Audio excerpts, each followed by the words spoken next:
Welcome back friend, मैं अनंत श्रीवास्तव आपके YouTube channel Indians study centre पे आप सभी दोस्तों का स्वागत करता हूं। और आपके बीएड एएलटी जो शिक्षक परीक्षा है उसके लिए जो स्पेशल सीरीज चलाई जा रही है उसका पार्ट 7 मैं आप लोगों के लिए आज लेकर आया हूं। इसके पहले मैंने आप लोगों को 6 पार्ट दिए हुए हैं, तो आप उन 6 पार्ट को अगर नहीं देखे हैं तो डिस्क्रिप्शन बॉक्स में उसका लिंक मैं दे दूँगा, वहाँ से आप जाके देख सकते हैं। और आपकी आगामी परीक्षा के लिए बहुत ही महत्वपूर्ण ये सीरीज है और 28 जुलाई तक ये सीरीज चलेगी। और इस सीरीज़ में जो अभी तक जीआईसी जितने भी एग्जाम करवाई है उन प्रश्नों का संग्रह किया गया है। साथ ही साथ कुछ ऐसे महत्वपूर्ण प्रश्न भी लिए गए हैं जो आपकी आगामी परीक्षा की दृष्टि से बहुत ही इंपॉर्टेंट हैं, तो कहीं ना कहीं आपको ज़रूर फ़ायदा हो सकता है। और आज आप लोगों को एक करंट का भी सीरीज़ मिलने वाला है जो कि आपके 30 नंबर के सेक्शन के लिए बहुत ही इम्पॉर्टेंट रहेगा। तो ये 30 नंबर का जो सेक्शन रहेगा सभी कैंडिडेट को करना रहेगा, इसलिए कंबाइंड सीरीज बनाई गई है। और बाकी आप अपने सब्जेक्ट की तैयारी अच्छे से करके जाइए। तो चलिए अब क्वेश्चन को देखते हैं।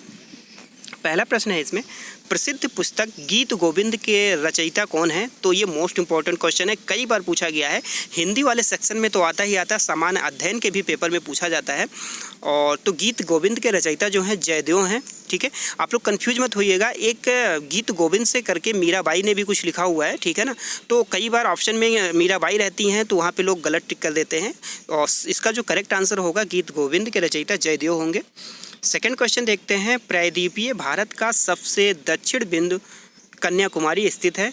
यानी प्रायद्वीपीय भारत का जो सबसे दक्षिणी बिंदु है कन्याकुमारी, वो किस जगह पे स्थित है? तो भूमध्य रेखा के उत्तर में स्थित है। नेक्स्ट क्वेश्चन देखते हैं, थर्ड नंबर, भारत के संदर्भ में फेडरेशन कप किससे संबंधित है? ये भी महत्वपूर्ण प्रश्न है और परीक्षा में पूछा भी गया जीआईसी के। तो फेडरेशन कप जो है फुटबॉल से संबंधित है। वैसे फुटबॉल का एक जो महत्वपूर्ण कप है डूरंड कप जो है वो भी पूछा जाता है, और इसके जो मैंने पहले सीरीज दी हुई उसमें शायद ये क्वेश्चन था भी, तो इसको भी ध्यान रखिएगा कि डूरंड कप, फेडरेशन कप, ये सब फुटबॉल से संबंधित हैं। फोर्थ क्वेश्चन नंबर देखते हैं, भारतीय विश्वविद्यालयों की स्थिति पर जांच पड़ताल करने के लिए 1902 ईस्वी में नियुक्त आयोग के अध्यक्ष कौन थे? तो थॉमस रेलिंग थे।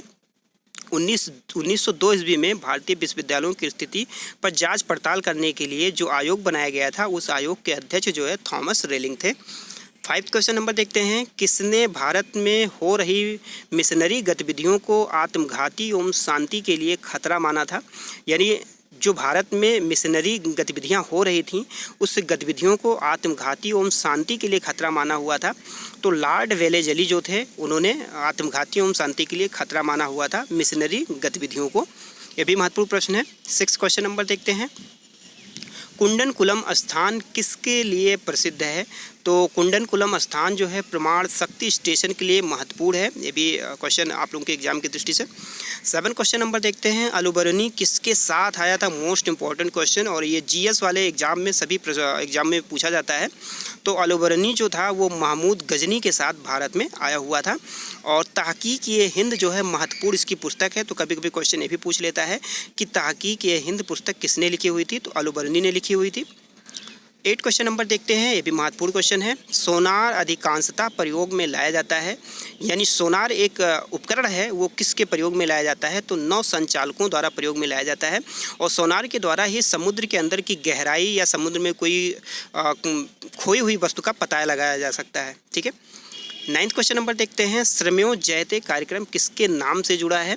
तो पंडित दीनदयाल उपाध्याय के नाम से जुड़ा हुआ है, क्योंकि पंडित दीनदयाल उपाध्याय से बहुत सारे क्वेश्चन इस टाइम बन रहे हैं एग्जाम में, तो ये भी क्वेश्चन कहीं ना कहीं इंपॉर्टेंट हो जाता है कि श्रमेव जयते कार्यक्रम जो है पंडित दीनदयाल उपाध्याय के नाम से जुड़ा हुआ है। 10 क्वेश्चन नंबर देखते हैं, कौन सा विटामिन एक अच्छे आहार द्वारा प्राप्त नहीं किया जा सकता है? तो देखिए विटामिन डी जो है एक अच्छे आहार द्वारा नहीं प्राप्त किया जा सकता है, क्योंकि विटामिन डी का जो मुख्य स्रोत है वो सूर्य का प्रकाश है। सूर्य के प्रकाश से अधिक मात्रा में विटामिन डी प्राप्त किया जा सकता है। बाकी ए, बी, सी और ई और के ये जो है अच्छे स्रोत द्वारा प्राप्त किए जा सकते हैं, यानी अच्छे आहार या पोषक तत्व के द्वारा प्राप्त किए जा सकते हैं।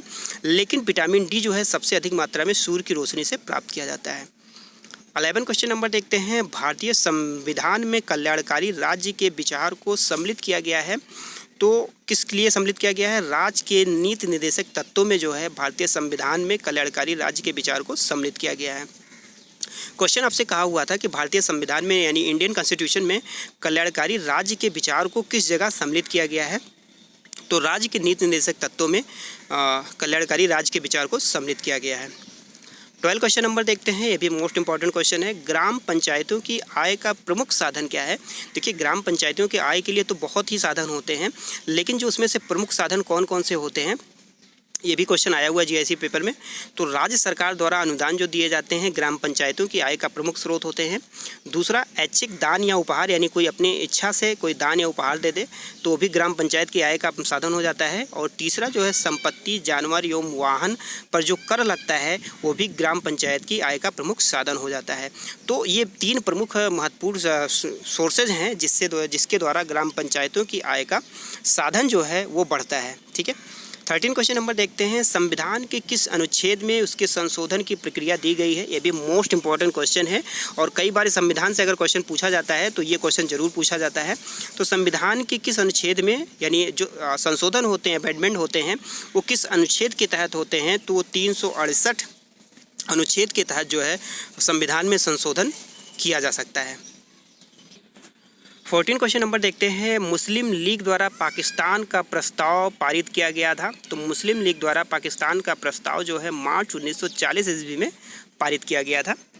और 15 क्वेश्चन नंबर देखते हैं। कुष्ठ रोग उत्पन्न होता है, यानी कुष्ठ रोग जो है किसके द्वारा उत्पन्न होता है? तो जीवाणुओं द्वारा जो है कुष्ठ रोग उत्पन्न होता है। और 16 क्वेश्चन नंबर देखते हैं, आज के सीरीज का लास्ट क्वेश्चन है ये। अम्ल वर्षा के लिए उत्तरदायी गैसीय प्रदूषक कौन है, या कौन है जो अम्ल वर्षा के लिए सबसे ज़्यादा उत्तरदायी होता है? ये भी महत्वपूर्ण प्रश्न है।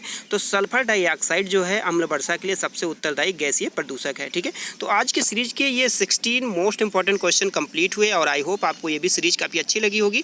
तो अपने लाइक और कमेंट के माध्यम से अपना फीडबैक जरूर दीजिएगा, जिससे 2-3 और इसके पार्ट बनने वाले हैं, कल तक मैं आप लोगों को दे दूंगा। साथ ही साथ इसके लिए एक करंट की भी मैं सीरीज़ दूंगा आज आप लोगों को। तो आप लोग ये सारी सीरीज देख के जाइएगा, तो कहीं ना कहीं आप लोगों को 30 नंबर के सेक्शन में सहायता मिल सकती है। ठीक है, तो आज के लिए बस इतना ही। वीडियो देखने के लिए आप लोगों का बहुत बहुत धन्यवाद। थैंक्स फॉर वॉचिंग दोस्तों, थैंक यू।